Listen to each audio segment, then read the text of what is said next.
speaking of Loretto, let's see, Yeah. let's see if we can find that.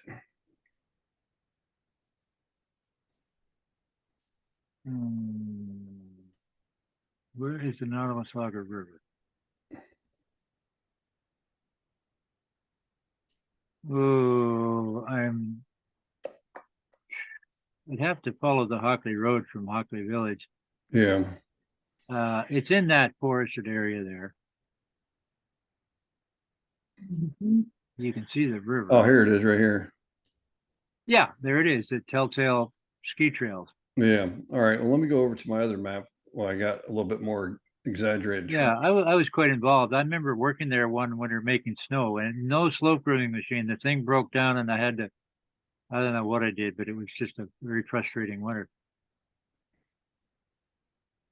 Yeah. The guy who owned it was a cheapskate. All he wanted to do was sell skis. He had a big ski shop and he'd buy up end of line skis, and everybody came there to buy skis and equipment and whatever. Yeah. Frank Strapinis was his name. That was his big thing. He didn't care much about the ski hill, but it helped to bring people. Yeah. So let's see. Down here at the base, it looks like it's about 790 feet. Yeah, the whole thing is not much more than 200 vertical, I don't think. Yeah. Then it goes up to about 960 or so, a couple hundred feet. So as far as Loretto now, do you remember when it started? Well, pretty close to the time that we started selling T-bars, which again, I'm nominally placing at 1970. I know that's when the one went in at Valley Schuss. I don't think the Loretto T-bars went in before that, but they could have. I do remember helping to pour the bottom terminal of that first T-bar. You can see the line going up the hill there, that straight line. So We yeah. were up to our waist in mud. So was the first one over here? No, look at the straight line through that forest. Right. Straight line, right down. That was the T-bar, the initial Skyway T-bar. Okay. And right at the bottom of the hill, it was low area.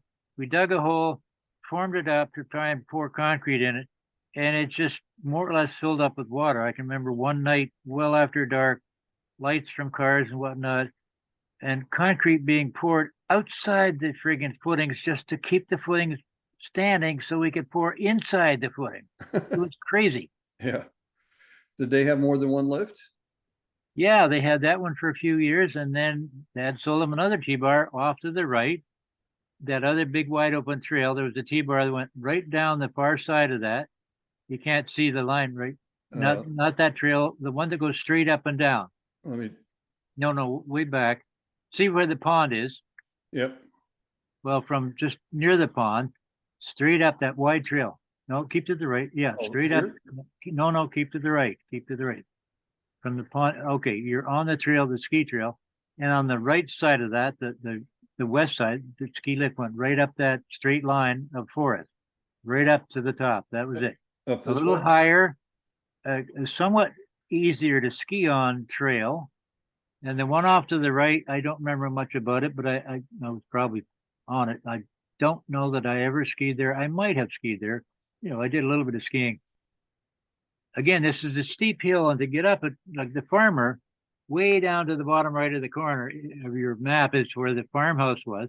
Frank Strapinis used it as his vacation or weekend home, and subsequently sold it. But whatever. I remember meeting his son after the place had shut down, I think, and walking around with him.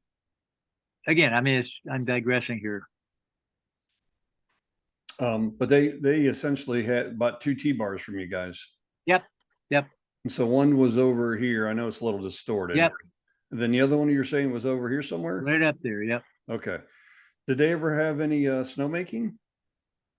Well, yeah, the winter I mentioned that I worked there, they would rent a big compressor on wheels, place it down near the pond or near the bottom of the hill, closer to the bottom of one of the trails. And they had a pump house of some sort. They could draw water off the pond. Over the main snowmaking, I think, was on one of the original trails. I don't know about the subsequent trails. They might have, added to it. Again, it was not our snowmaking, it was Larchmont, air, water. Okay. And I did work really hard one winter there nights. God knows. How did I do that? I don't know. I was young and stupid and needed a job. Um, so Very how, noisy stuff. yeah, the compressed air, that's really noisy. So how long did this one last? I'm guessing it 12 years, maybe. So it lasted longer than Montclair. I would say yes. It started a few years before Montclair, Okay. and I don't know when they both shut down. I really don't know. All I know is that this Dutch family bought both of them. I think, you know, about the same time they got Cedar Highlands. I don't know. They must have been tuned into the real estate market. And of course, they were all being flogged. I mean, they almost bought Valley Shoes. Yeah, I remember you telling me that. So were you saying at one time the guy that bought Montclair had a connection with Loretto here? Well, his brother bought Loretto. They were His brothers. brother. Okay, brothers, gotcha. And the Okay. same with Cedar Springs, Cedar Highlands. Okay. Three brothers. Well, no, I'm saying before the three brothers. So Well, when they bought all three places when they went defunct, and it was about the same, short period of time when they all went out of business. They yeah, just bought them all up. no, I'm saying when Loretto first opened. Oh, well, no, that was Frank Serpinis's 100 Okay. acres he had bought. So there was no connection between whoever initially started the Loretto ski area versus the initial person who started Montclair. No. Okay. Well, they were friends. Okay, that's what I was getting at. So Yeah, it, it's Joe Namoski, Namofski, Eastern European guy. Frank Serpinis was from Latvia, I think. So they were acquainted, and Joe Namoski was skiing there regularly. And he said, "Well, I want my own ski resort," and he had the money to do it, so he did it. okay, yeah, that's what I thought you were saying earlier. So I just wanted to clarify that. So as guys, that obviously they must have had some extra money around. They had lots of money, as I understand it. Yeah. Now, I don't know what they paid for the places. They probably, fire sale prices. yeah. So do you remember here at Loretto, did they have to do much excavating work here, or do you remember anything Oh, like all that? of the trails required quite a bit of. I mean, you had to remove all the stumps for a start, Right. and that meant grading. Big costs for bulldozing for sure. Every trail. But not a lot of moving dirt around. Well, you were pushing it downhill all the time. Yeah. But I mean, You start at the top, and I could go on and on and on and tell you stories. but it Push wasn't, the stumps out, bury them in a hole if you could make a hole. Basically, push them down, down, down, then grade it all, and you got a ski trail. yeah, but it wasn't like, I guess what I'm getting at, it wasn't like Hockley Valley where they moved a lot of earth. No, no. I Yeah. mean, that was late in the game at Hockley Valley that happened. When I lived there, none of that bulldozing had been done. Yeah.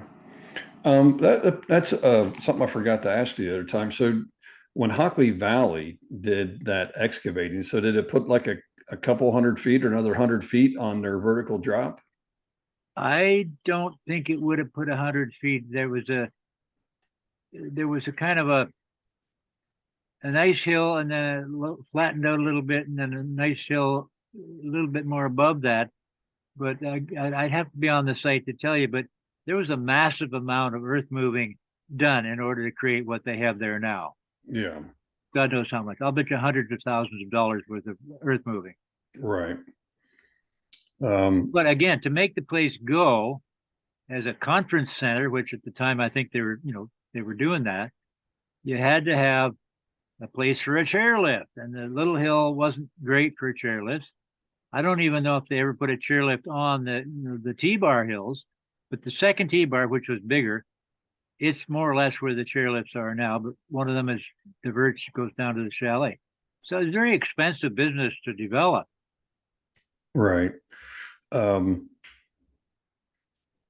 So when this Loretto went out of business, was it the same thing? Did your dad broker the sale of their ski equipment?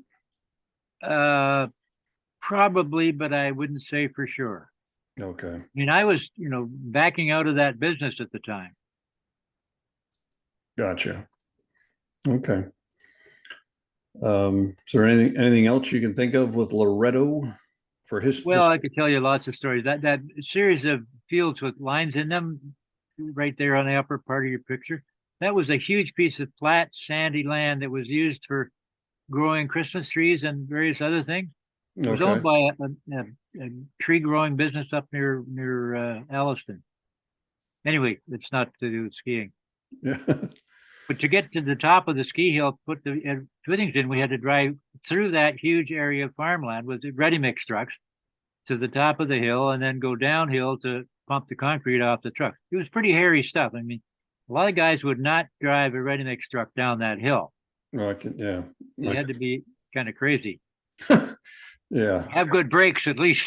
Yeah. No, I could understand that. I would not have wanted to do it. Yeah. Then again, I drove a slope growing machine up there thousands of times. Well, that's something I didn't ask you. So do you know what kind of snow grooming machine they had here? Well, I remember Lely, Lily was pronounced Lily, was a company that was trying to get into the business of making track vehicles.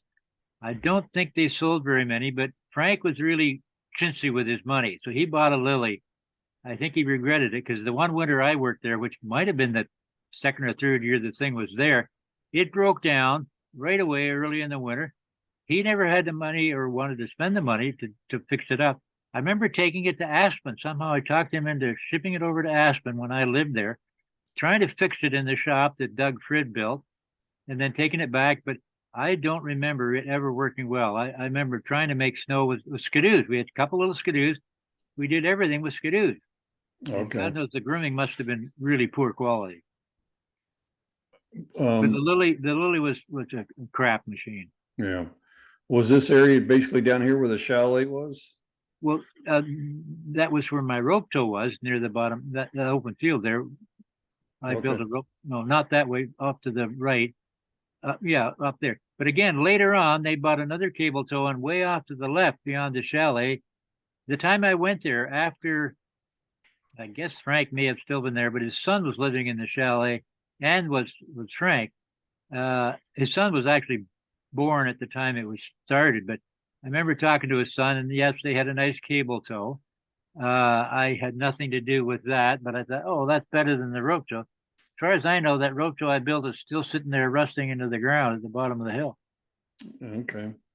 But I this remember but this is generally the location where this house is where the chalet was that's the probably? shell. No, the house for the other people is at the top of the hill. Okay. They bulldozed the snot out of that one trail on the left there, all the way to the top of the hill. I'm sure they drive 4x4s, but Okay. that's how they get to their house up there. Yeah. Okay. Wow. Yeah. Right there. Okay.